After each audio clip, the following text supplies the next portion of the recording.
चूंकि मन के पास इतनी शक्तियां हैं, जो मानसिक शक्तियां हैं वो इतनी बड़ी शक्तियां हैं कि वो अंतरिक्ष को हिला सकती हैं। अंतरिक्ष को, वो इतना पावरफुल व्यक्ति था कि उसने कैलाश को हिला दिया। जलत दशानन डोलत अवनी, क्या पावरफुल आदमी रहा होगा वो। रावण जिसे कहते थे, चलत दशानन, वो धरती पर चल रहा है। डोलत अवनी, अवनी माने धरती, पूरी धरती प्रभावित होती थी उससे।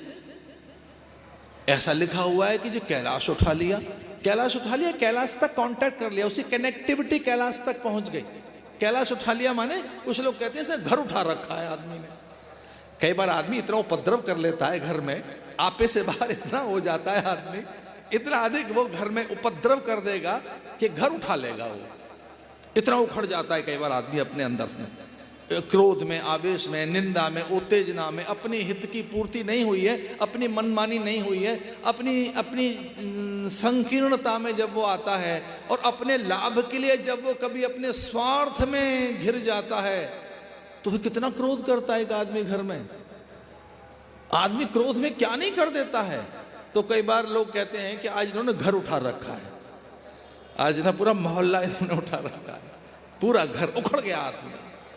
तो क्या उसके पास में शक्तियां रही होंगी मन की कि कैलाश उठा लिया उसने, धरती डोल रही है, देव उसके आगे थर थर कांपते थे। और देखिए तो सही कितनी बड़ी शक्तियां। अब समझ क्या रहे हैं, मन इतना पावरफुल है, चैन से नहीं बैठने दे रहा है आपको। अब चिंतित है, व्यथित है, आहत है, पीड़ित है, बड़े गहरे अवसाद में हैं, हम डिप्रेशन में हैं, मानते हैं, निकलो भैया इससे बाहर। जैसे घिरे हैं आप, बाहर आइए, बाहर निकल कर आइए। एक सच्ची घटना सुनाता हूं। कोई महात्मा बीमार थे, मैं लक्ष्मण झूला पर था उन दोनों।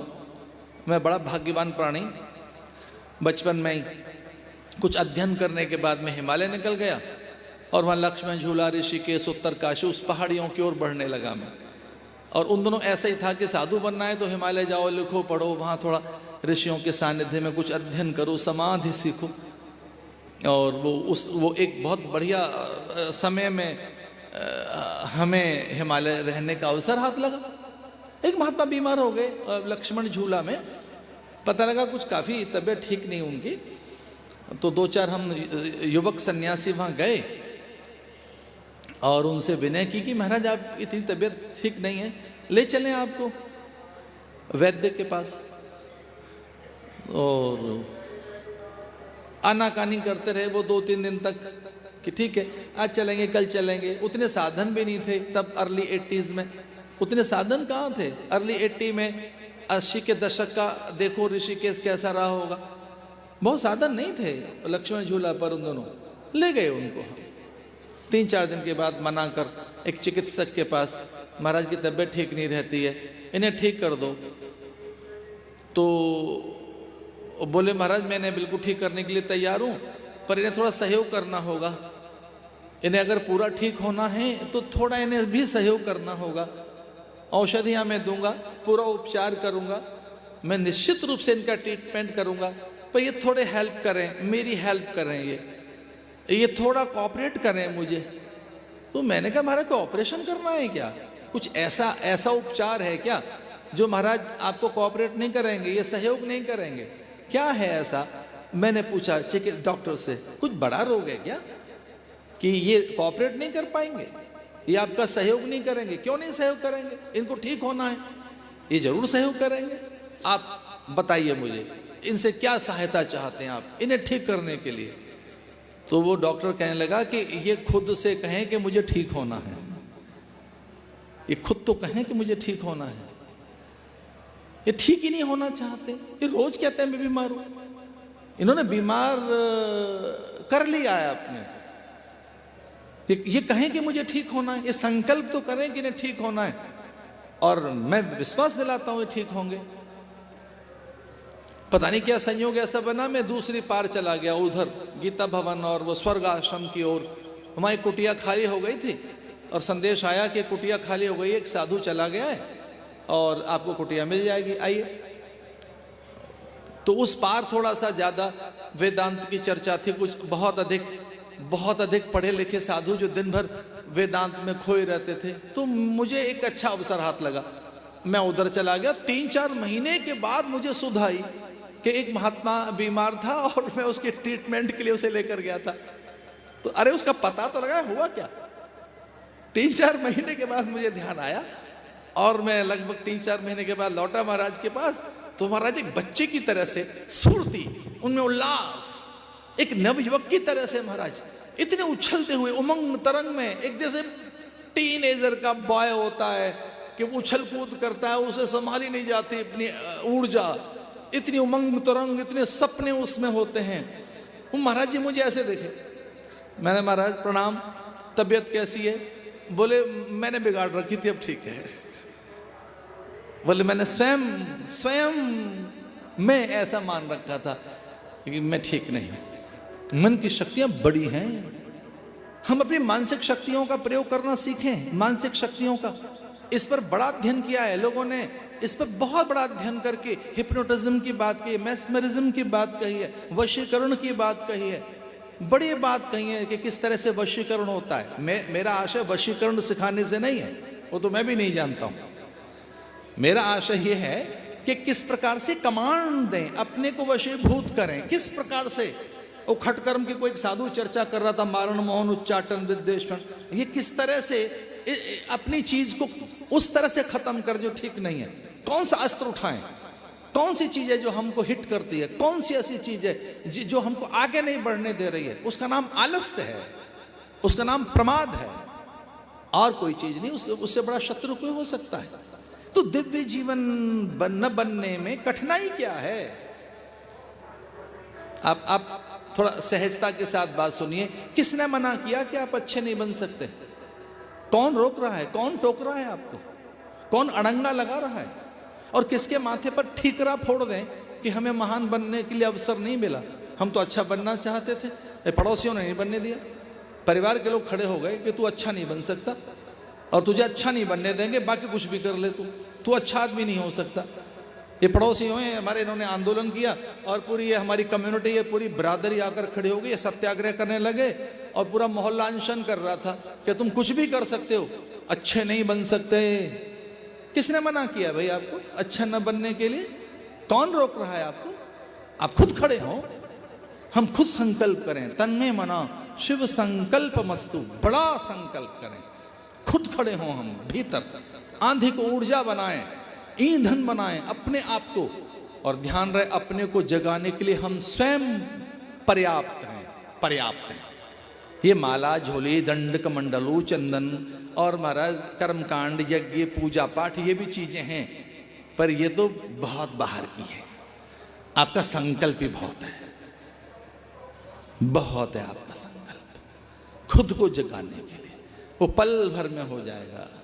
खटवांग को यही तो कहा गुरुदेव वशिष्ठ ने कि कुछ पल भर में, एक घड़ी, आधी में, पुण्य आध, कुछ फ्यू सेकंड, कुछ थोड़ा समय, ज्यादा समय नहीं चाहिए। गंभीरता के साथ अपने को जगाइए, अपने प्रति गंभीर बनो। सच तो यह कि हम स्वयं के प्रति निष्ठावान नहीं है, सच तो यह कि हम खुद के प्रति ईमानदार नहीं है, हम खुद ईमानदार नहीं है अपने प्रति। जो आदमी खुद के लिए ईमानदार नहीं है, वो दूसरे के लिए ईमानदार कैसे हो सकता है? जो खुद ऑनेस्ट नहीं है, अपने लिए जो ऑनेस्ट नहीं है, वो दूसरे के लिए क्या ऑनेस्ट हो सकता है? हम बहुत छल कर रहे हैं स्वयं के साथ। हम सपनों में जीना चाहते हैं, मिथ्या मायावी सुख के पीछे भागना चाहते हैं। मरीचिका का बोध होने पर भी हम उस आस में भाग रहे हैं, उस जल के पीछे जो कभी हाथ नहीं आएगा, कभी हाथ नहीं आएगा। अरे मृग पीछे भागे, मरीचिका उसे हो, वो एक अलग बात है, पशु है।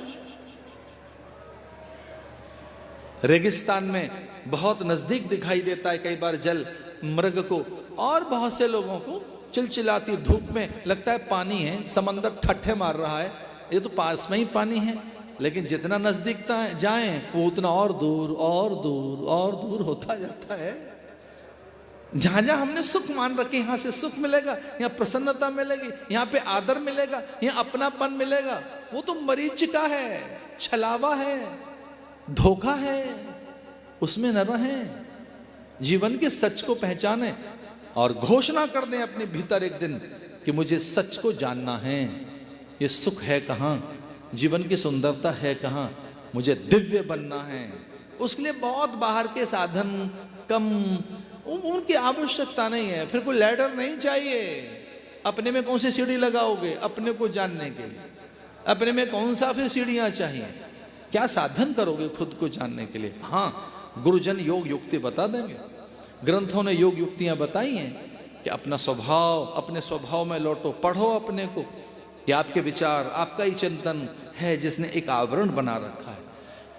बड़ा संकल्प बनाइए और उस संकल्प की सिद्धि के लिए कुछ साधन करो, उस पर चर्चा करेंगे। जीवन दिव्य कैसे बने, लाइफ डिवाइन कैसे बने, जीवन दिव्य कैसे बने, अच्छा कैसे बने, इस पर चर्चा करेंगे।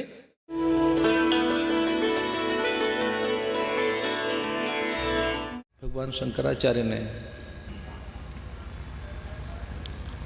विचार को साधन बताया है साध्य की प्राप्ति के लिए।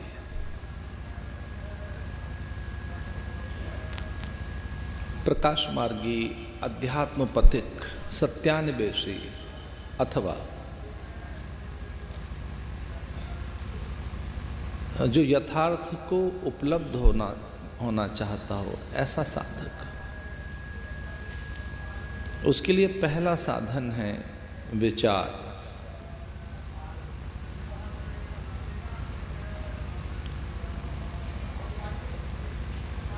इसलिए वैचारिकी जिसकी पवित्र है, जो विचार करना जानता है, जिसके पास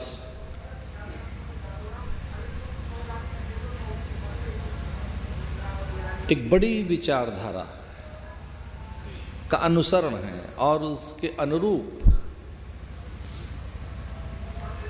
वो बड़े विचारों को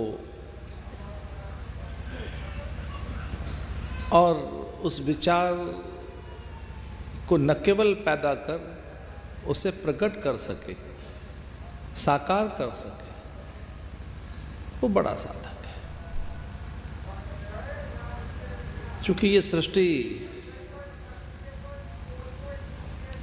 इसे भव कहा गया, भवाटवी, भव सागर, भव रोग। ये जो कुछ दृश्यमान है, भासित है, कल्पित है, आरोपित है, जो विद्यमान है, ये सब जो दिखाई दे रहा है, ये सब उसे वेदांती मिथ्या कहते हैं। और इसमें ही एक ब्रह्म है, इसी में कोई एक सच है। ब्रह्म सत्यम जगन मिथ्या, इसमें एक सच भी है जो बदलता नहीं है, मिटता नहीं है, उसका रूप नहीं खोता, उसमें कोई विकार नहीं, वो अपरिवर्तनशील है, आनंदप्रद है। उसके इतर जो है ये जगन मिथ्या, ये बाकी मिथ्या है।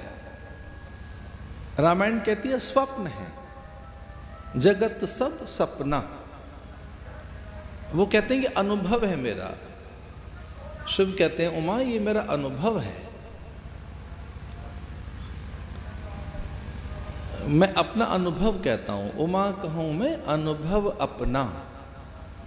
वो कहते हैं एक मेरा अनुभव है, और वो तो बहुत आद्य पुरुष है।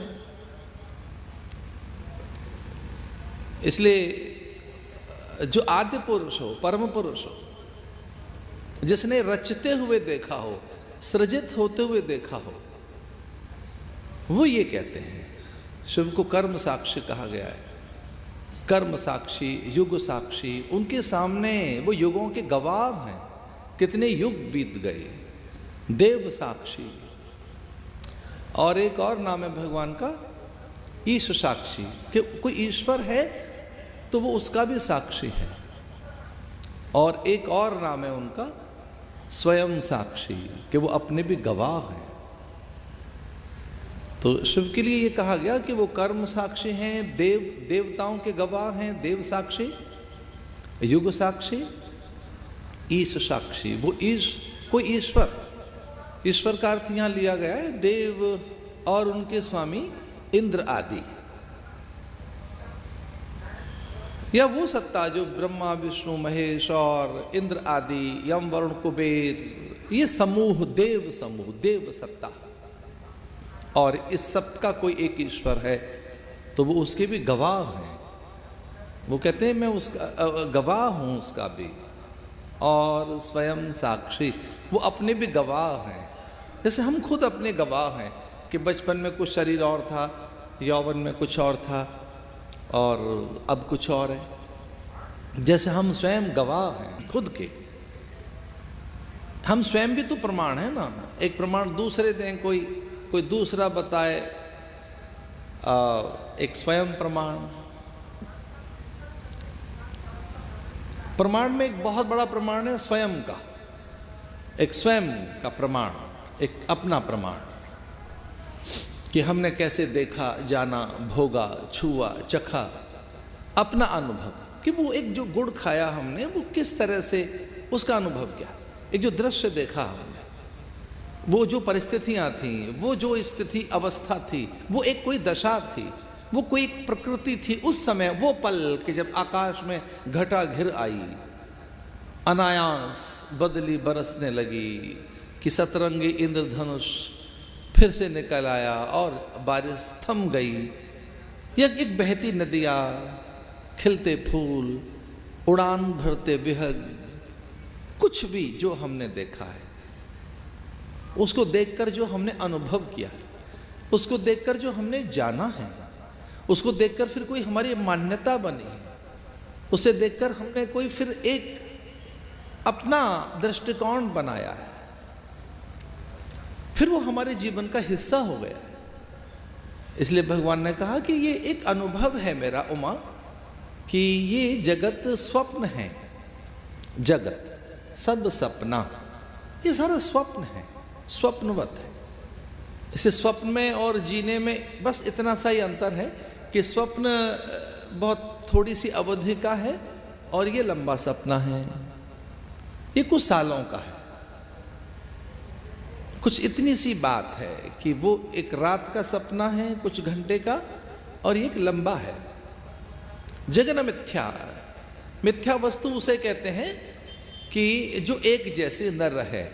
मिथ्या का अर्थ है जो वस्तु वैसी न रहे जैसी दिख रही है, तो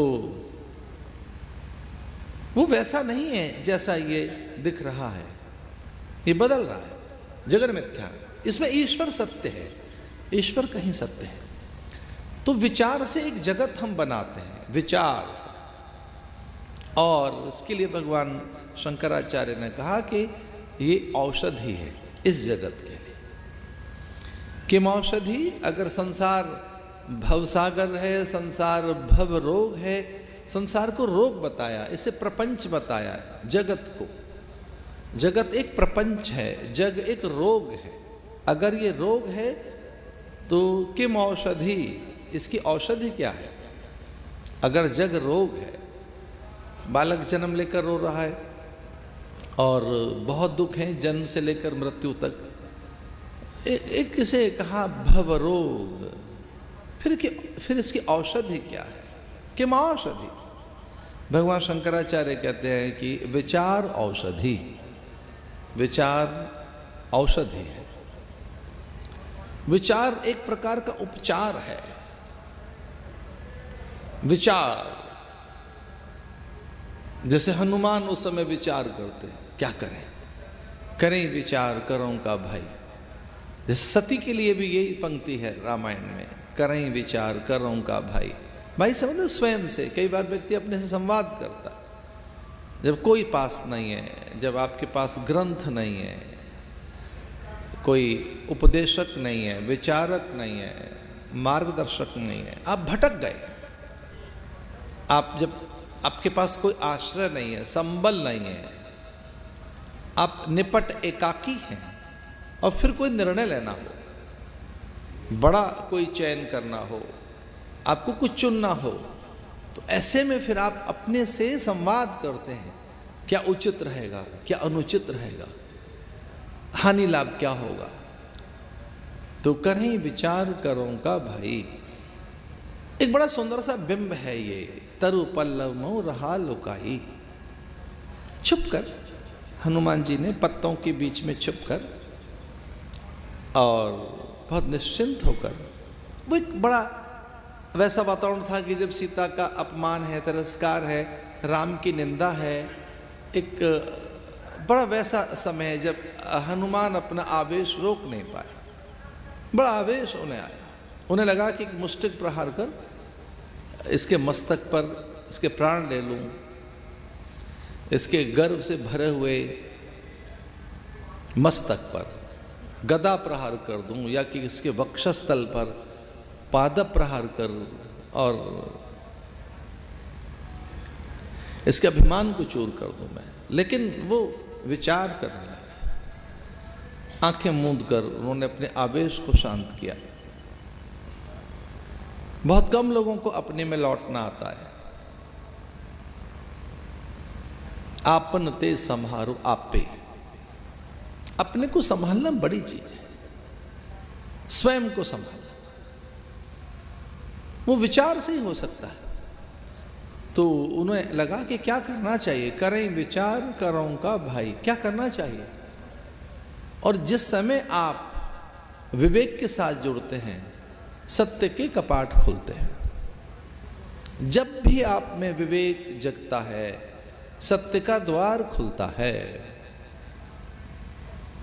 और आपके सामने सच होता है, आत्म अनात्म का, जड़ चैतन्य का, नित्य अनित्य का, सूचि असुचि का, अपने पराये का, जन्म मृत्यु का।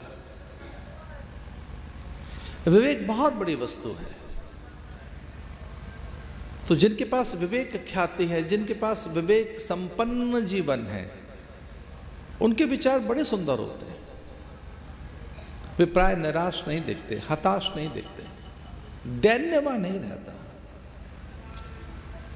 अभाव में भी वो प्रसन्न रहते हैं। इसलिए विवेक बड़ी वस्तु है। विवेक मानसिक संतुलन रखता है, विवेक आपको साध कर रखता है। आप संतुलन खो न बैठें, जीवन का संतुलन बना रहे, और वो विवेक से संभव है। आप विवेक में संतुलित रहते, असंगत नहीं रहते, असंयत नहीं रहते। और विवेक जड़ चैतन्य, नित्य अनित्य, सूचि असुचि, आत्म अनात्म में भेद करना जानता है। फिर आपके निर्णय कुछ और होंगे। और बड़ी सीधी सी बात है, अगर आपका निर्णय सही है तो परिणाम बहुत अच्छे आएंगे। बड़ी बड़ी जो उपज है, बड़ा उत्पादन है, बड़ी फसल है, उसके लिए पहले नर्सरी तैयार की जाती है, छोटी पौध तैयार की जाती है, ऋतु की अनुकूलता देखी जाती है, भूमि की उर्वरा, उसकी उन्नतता देखी जाती है, और भूमि को उसके लिए तैयार भी करना होता है। मैंने खेत खलियान देखे हैं, बीज ऐसे ही नहीं डाल दिया जाता किसान के द्वारा। किस ऋतु में कौन सी फसल लेनी है, तो उस ऋतु की आहट को अनुभूत करते हुए कि अब बस ऋतु निकट है और उस ऋतु में ये बीज अंकुरित होगा, तो बीज उत्तम कोटि का, ऋतु की आहट और भूमि को संवारना, उसके कंकड़ पत्थर निकाल लिए जाएं, उसकी उर्वरा को सहेज कर रख लिया जाए, बीज के लिए जैसी भूमि चाहिए वैसा उसे हल चलाकर जोत लिया जाए, समतल बना लिया जाए, फिर बीज के बाद कब जल डालना है, और फिर निश्चिंत हो जाता है किसान। वो उस समय फिर निश्चिंत है जब वो बीज डाल रहा है। बीज डालने के बाद तो धरा अपने आप उस बीज को ढक लेती है। मैंने हल चलते हुए देखा है कि फिर बीज पड़ गया और मिट्टी आपस में मिल गई, बीज को ढक देती है, और धीरे से फिर बीज निकलता है। और फिर कई बार तो उसकी नर्सरी से और भी चीजें पैदा की जाती हैं। आप अपने भीतर ग्रो करें अच्छे थॉट, अच्छे विचारों को पैदा कीजिए अपने भीतर। एक विचारों की खेती बोएं आप, और वो बार बार लगातार कुछ विचार रहें आपके पास जो ध्वनित होते रहें, धमक रहे जिनकी, बार बार जो दस्तक देते रहें, बार बार उनके आसपास रहें। कुछ स्वस्थ विचार, सुंदर विचार। विवेक और विचार का संबंध है। आप पाएंगे फिर अपने आसपास की जड़ता चली गई है। बिना श्रद्धा के नहीं होगा ये।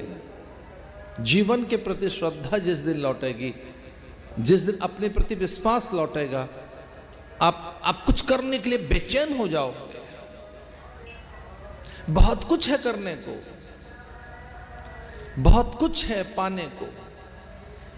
विवेक और विचार का संबंध है, श्रद्धा के साथ संबंध है। श्रद्धा के साथ, श्रद्धा के अभाव में अकर्मण्यता आती है, जड़ता आती है। जब श्रद्धा नहीं रहती अपने प्रति, तब व्यक्ति अकर्मण्य होता है, आलसी होता है, निरुद्योगी होता है।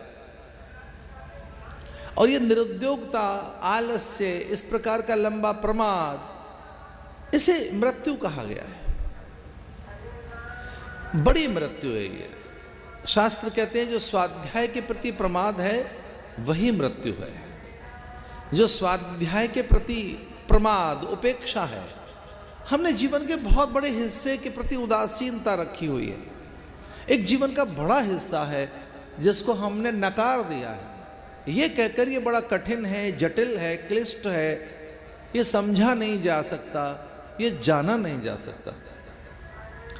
हमने अपने भीतर एक अपने आलस्य के कारण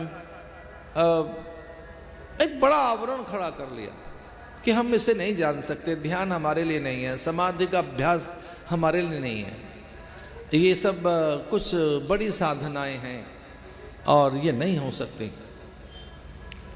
कुछ दो तीन बातें समझ ली कि बड़ा कठिन है। छुरस्य धारा निशता दुरतया दुर्गम पथस्थ कवयो वदन्ते।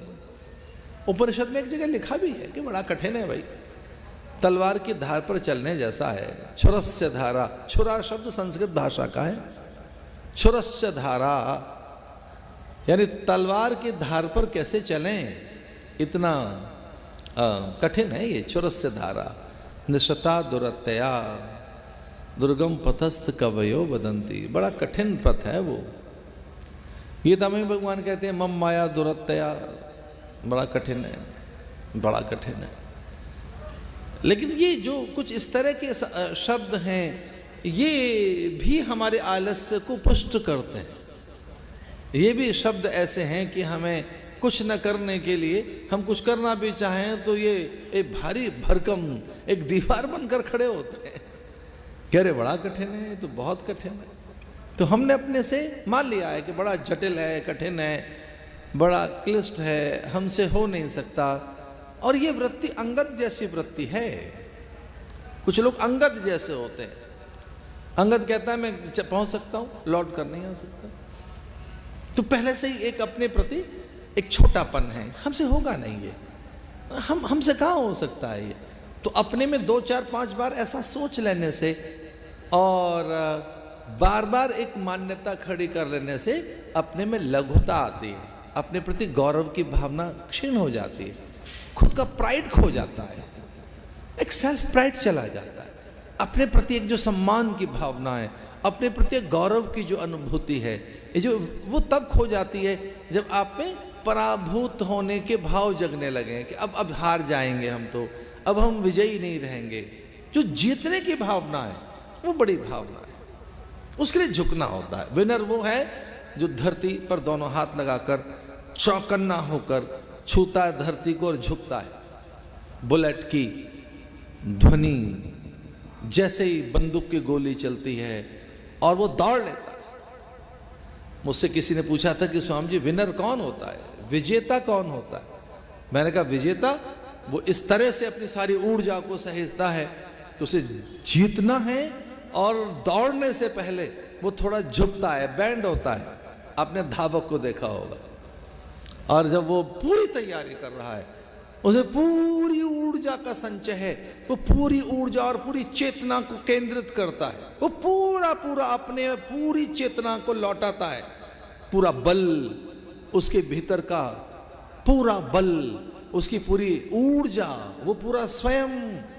और जो जीतने वाले हैं उनमें कुछ ही तो सेकंड का अंतर है, कुछ few seconds, fraction of second, कुछ चुटकियों का अंतर, कि एक चुटकी में एक आगे निकल गया, चुटकी बजाई और दूसरी में कोई पिछड़ गया। उतनी उस टाइम स्पैन में टारगेट कवर करना है जो कितना कम है। तो उनमें जो झुके हुए होते हैं और उनमें लगभग पता लगाया जा सकता है कि ये विनर हो सकता है। ये 2 3 4 जिस ढंग से वो अपनी पूरी ऊर्जा को इकट्ठा कर रहे हैं, दौड़ लेता है धावक। और कुछ कुछ सेकंड का, कुछ कुछ सेकंड का क्या, कुछ कुछ बस ऐसे चुटकियों का अंतर है कि उसमें एक गया, दूसरा, तीसरा और बाकी के पिछड़ गए। कितने? 1 सेकंड पीछे, 2 3 सेकंड पीछे, कुछ सेकंड पीछे, 3 4 सेकंड पीछे पिछड़ गए।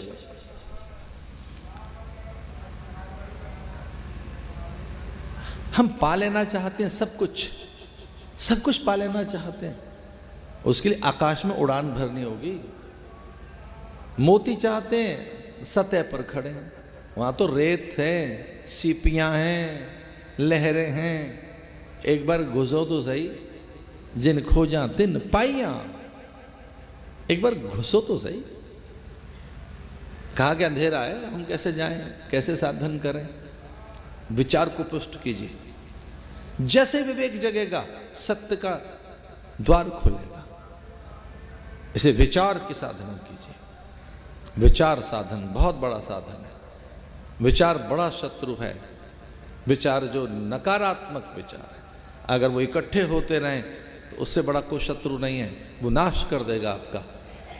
इसलिए गीता में बताया कि उनका नाश हो जाता है जो संशयी हैं, जो विचार विवेक का लाभ नहीं लेते और जिनमें निरंतर नकारात्मकता रहती है, बस वही अपना नाश कर लेते हैं। भूल कर भी मत कहना कि हमारा किसी ने नाश कर दिया। कोई नहीं कर सकता, आपका कोई बिगाड़ नहीं सकता।